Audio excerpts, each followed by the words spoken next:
কিন্তু একটা হিসেব আমার কিছুতেই মিলছে না। ছোট মামার বিয়ের রাতে অগ্নি নার্সিংহোমে গিয়েছিল কেন?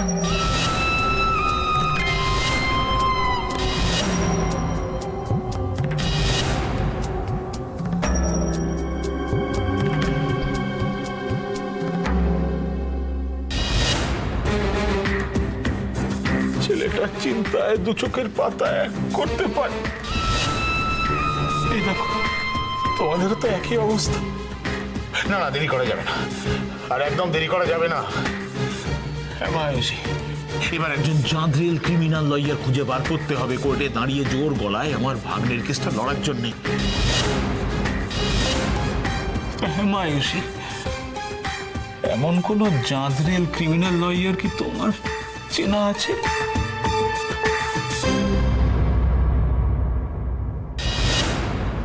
না না, টাকা পয়সা নিয়ে চিন্তা ভাবনা করো না, একেবারেই না।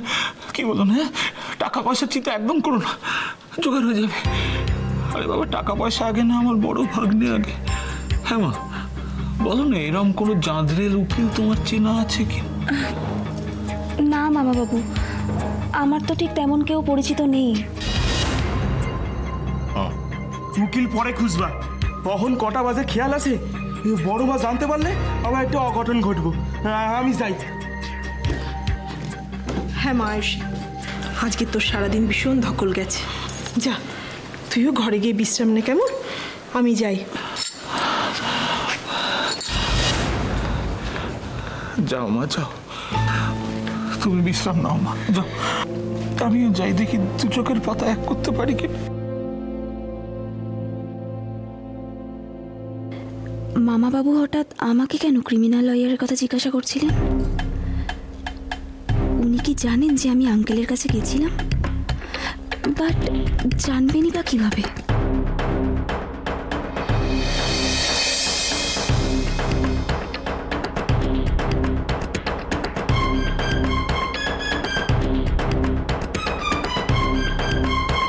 আচ্ছা, সৌভিকটা কি এখনো জেগে আছে? দেখি তো একবার।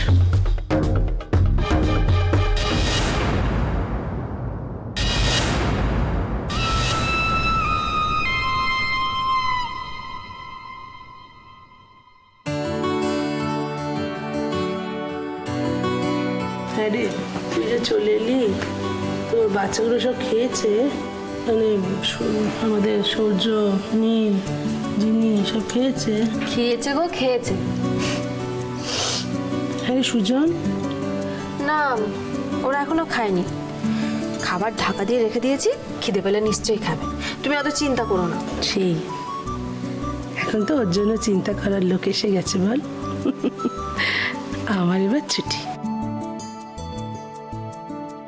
ছুটি মানে? আমি কি তাই বলেছি নাকি? এই দেখো, তোমার বড় ছেলে, 2 ছেলে মেয়ের বাবা হয়ে গেছে, তবুও কি তার তোমাকে ছাড়া একদণ্ড চলে? সন্দীপ আমার অহংকার রে জয়, আমার গর্ব করার মতো জিনিস। আর সুজনটা তো আসলে কি বলতো, আমি ওই ঝড়ঝড়ের দিনগুলো একেবারে আমার বুকের রক্ত জল করে দুজনকে বড় করে তুলেছি তো, তাই কিছুতেই আর। জানি মা, তুমি ছাড়া এই সংসার একেবারেই অচল। তুমি চিরদিনই এই সংসারে কর্ত্রী হয়ে থাকবে। চিরদিন কি রে, আমার তো যাওয়ার সময় হয়ে এলো। কেন, তোরা আছিস না? তোরা 2 বোনে হাত ধরাধরি করে আমার সংসারটাকে আগলে রাখবে, আমি জানি তো। তোমার মতন কি আর সামলাতে পারবো বলো? আমার মতো করে কেন জয়ী, নিজেদের মতো করে করবি। সময়ের সঙ্গে তো সব পাল্টে যায়, রীতিনীতি, আদব কায়দা, নিয়ম কানুন সব পাল্টে যায়, সেই সঙ্গে সময়ও পাল্টায়। কখনো ভালো সময়, কখনো খারাপ সময়। শুধু নিজেকে ঠিক রাখতে হয়, জানিস? নিজেকে ঠিক রাখবি সব সময়। কথাতেই আছে, তুমি ভালো, জগৎ ভালো। ভালো মানুষ হয়ে থাকবি, সব ঝড় সামলে নিতে পারবে। এই যে আমার অপু আর আয়ুষীকে দেখ, ওরা কম কষ্ট পাচ্ছে, কিন্তু আমি জানি ওরা তো মানুষ ভালো, ওরা সব কষ্ট ঠিক সামলে নিতে পারবে, পারবেই পারবে।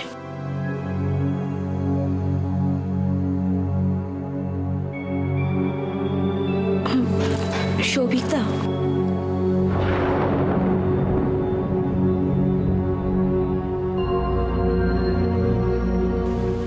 তুমি এত রাতে এখানে? এসো, ভেতরে এসো।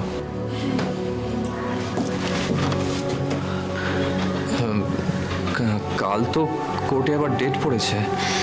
হ্যাঁ, সেই ব্যাপারেই তোমার সাথে আমি কিছু কথা বলতে এলাম। আচ্ছা, অ্যাক্সিডেন্টের দিন তো তুমিও সেই গাড়িতেই ছিলে। সেই রাতে কি হয়েছিল তুমি তো সবটা জানো।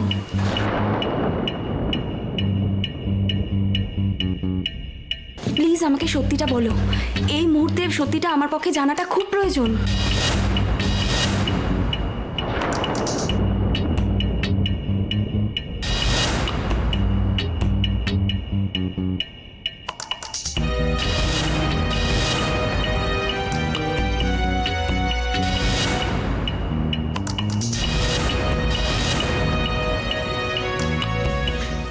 কি ব্যাপার, এত রাত্রে তুমি এখানে কি করছো? আর কি জানতে চাইছো সৌভিকের কাছ থেকে? সৌভিক কি জানতে চাইছে ও?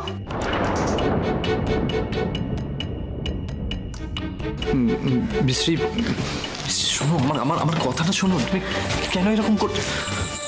কি জানতে চাইছো তুমি? কি জানতে চাও? সেদিন ভাইয়ের গাড়িতে আমি ছিলাম, আর ভাই গাড়িটা চালাচ্ছিল। ভাইয়ের হাতেই তোমার বাবার অ্যাক্সিডেন্টটা হয়েছে। আর কিছু জানতে চাও তুমি? সব জানা হয়ে গেছে তোমার। তুমি এবার প্লিজ তোমার ঘরে যাও।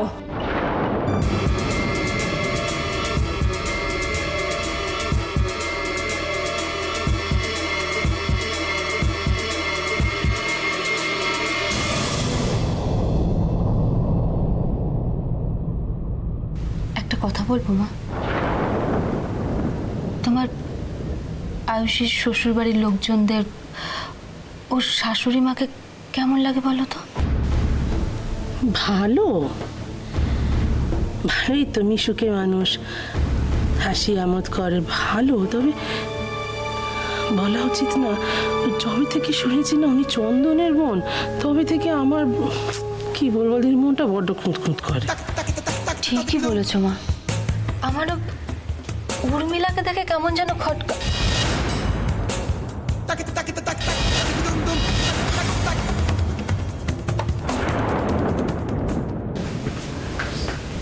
জানি,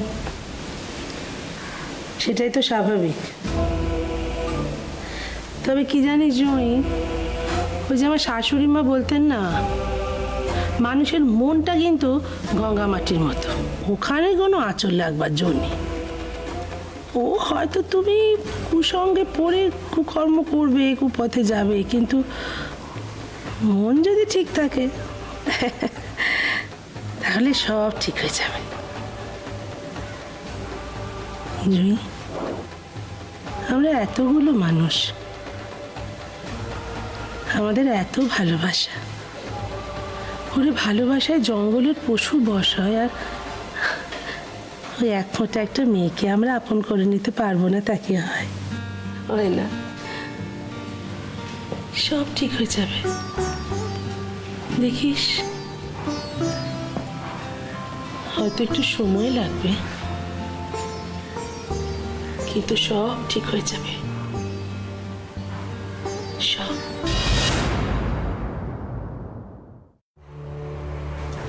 তুমি এভাবে রিয়াক্ট করছো কেন দিদি?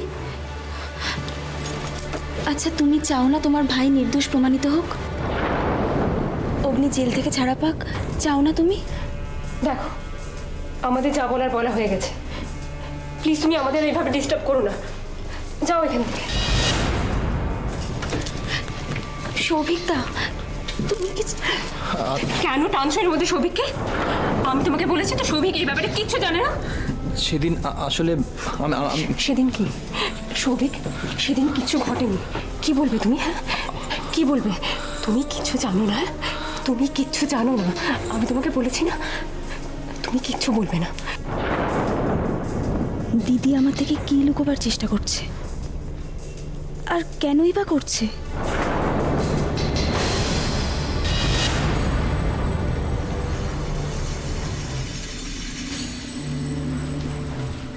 তুমি এখনো এখানে দাঁড়িয়ে আছো? তোমাকে বললাম না যাও। যাচ্ছি, কিন্তু আমি আবার আসব। যে করে হোক আমাকে সত্যিটা খুঁজে বার করতেই হবে।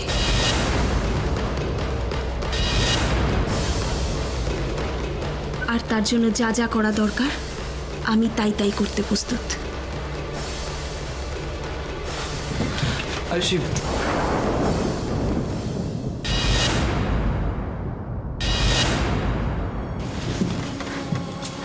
আয়ুষী, সৌভিক কি বলে গেল?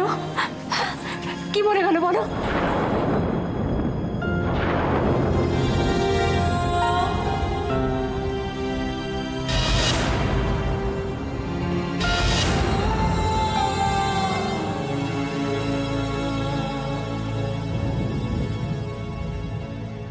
ভোলা, এই ভোলা, হ কও বড় মা। এই তো নে চাটা একটু আয়ুষী ঘরে দিয়ে আয় তো বাবা। বড় বৌদি তো বাড়িতে নাই।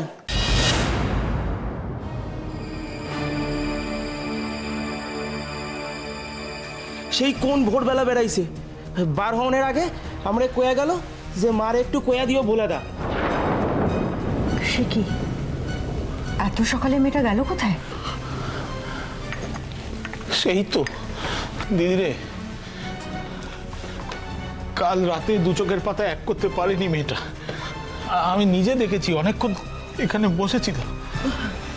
আসলে কি জানো তো দিদি, মেয়েটার উপর দিয়ে কি যাচ্ছে বলো? এই অল্প বয়সে বাবাকে হারিয়েছে, আর অগ্নিটাও বেল পেল না।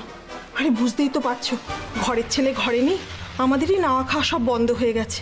ও দু চোখের পাতা কি করে এক করে বলো দিদি? কথাটা তুই ঠিকই বলেছিস, তবে কাল ওর সঙ্গে কথা বলে আমি খুব আশ্বস্ত হয়েছি। আমার বিশ্বাস ও ঠিক অগ্নিকে ছাড়িয়ে আনবে, দেখিস। এই দিদি, তুই আর তোর সরল বিশ্বাস একই রকম রয়ে গেলি রে। আরে বাবা, অগ্নিকে কি করে ছাড়াবে? তার জন্য তো একটা জাঁজরেল উকিল লাগবে, তাই না?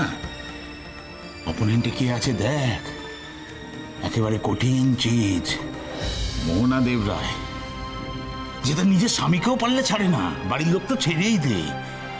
এমন ভাবে পেঁয়াজ ঘষবে না, এমন প্রশ্নমান করবে, কুটিল কথা জটিল ভাবে পেট থেকে বেরিয়ে যাবে। আর একার আমি কি আর রক্ষে আছে রে দিদি? দোসর সুগ্রীব, বুঝতে পারছিস আমি কার কথা বলছি? তোর বেয়ান অপর্ণা দেব রায়। হ্যাঁ রে দিদি, আমি নিজে তো সাক্ষী আছি। ও একবার কি করেছিল শুনবি? আমার থেকে শুনবি? নিজের দাদাকে নির্দোষ প্রমাণ করার জন্যে তার দেবতুল্য শ্বশুর, আমার স্যার, স্বর্গীয় স্যার, তাকে কাঠ গড়ায় পর্যন্ত তুলেছিল, তুই জানিস? সে শোক তিনি সহ্য করতে না পেরে একেবারে বিছানা নিলেন। তারপরে প্রণাম করি তোকেও। হ্যাঁ, কিরম ঠিকুজি কুষ্টি মিলিয়ে একটা বিয়ে বাড়ি খুঁজে বার করেছিস তুই। সত্যি রে বাবা, যেমন মা তেমনি তার মেয়ে। হ্যাঁ রে দিদি, একে মেয়ে নাচুনি, তার উপর ঢাকের বাড়ি।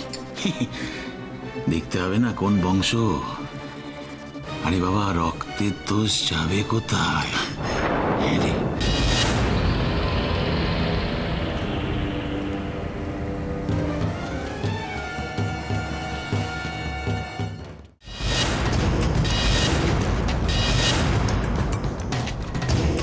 মাথা নিচু করে দাঁড়িয়ে থাকলে চলবে না অগ্নি।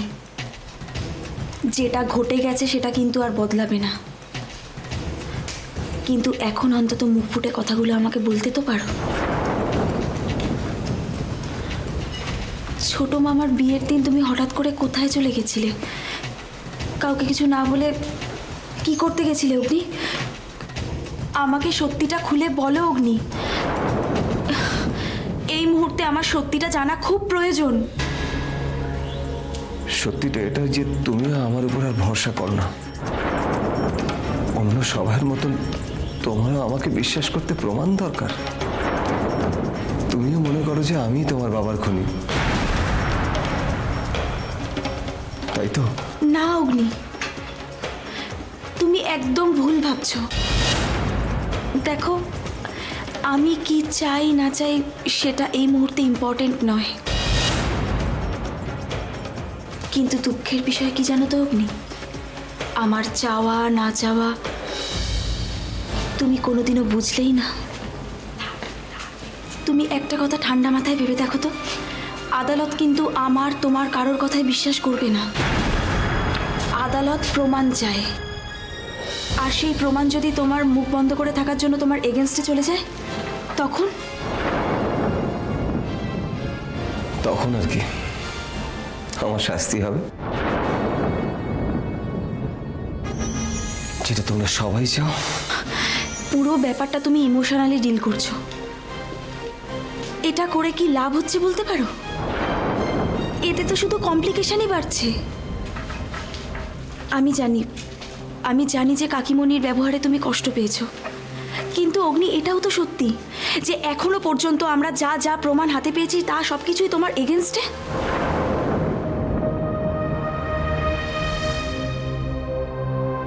এখানে তুমি যদি আমার সাথে কোঅপারেট না করো, আমি তো তোমাকে নির্দোষ প্রমাণ করতেই পারবো না। আমি তো কখনো কারোর হেল্প চাইনি আয়ুষী। অগ্নি প্লিজ,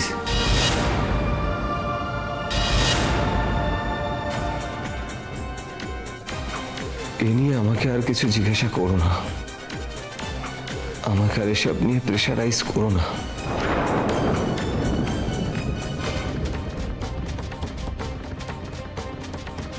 আমার যা শাস্তি হওয়ার তা হবে। নিজেকে বাঁচাতে গিয়ে অন্যকে বিপদের দিকে ঠেলে দিতে পারি না। ঠিক এই কথাটাই আমি তোমার কাছ থেকে শুনতে চাইছিলাম। তুমি কাকে আড়াল করার চেষ্টা করছো অগ্নি?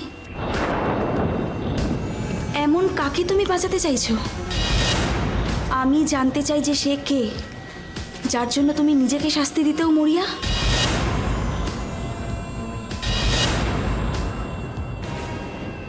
পারবো না আয়ুষী, আমি বলতে পারবো না। আমিও তোমাকে হারাতে পারবো না অগ্নি। প্লিজ অগ্নি, তুমি বলো, প্লিজ বলো, চুপ করে থেকো না। আমি তো তোমার বললাম আয়ুষী, অন্য কারোর ক্ষতি হতে দিতে পারি না। অন্য কারোর ক্ষতি হতে দিতে তুমি পারবে না, আর আমি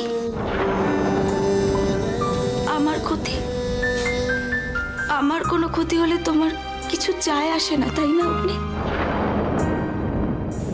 হ্যাঁ,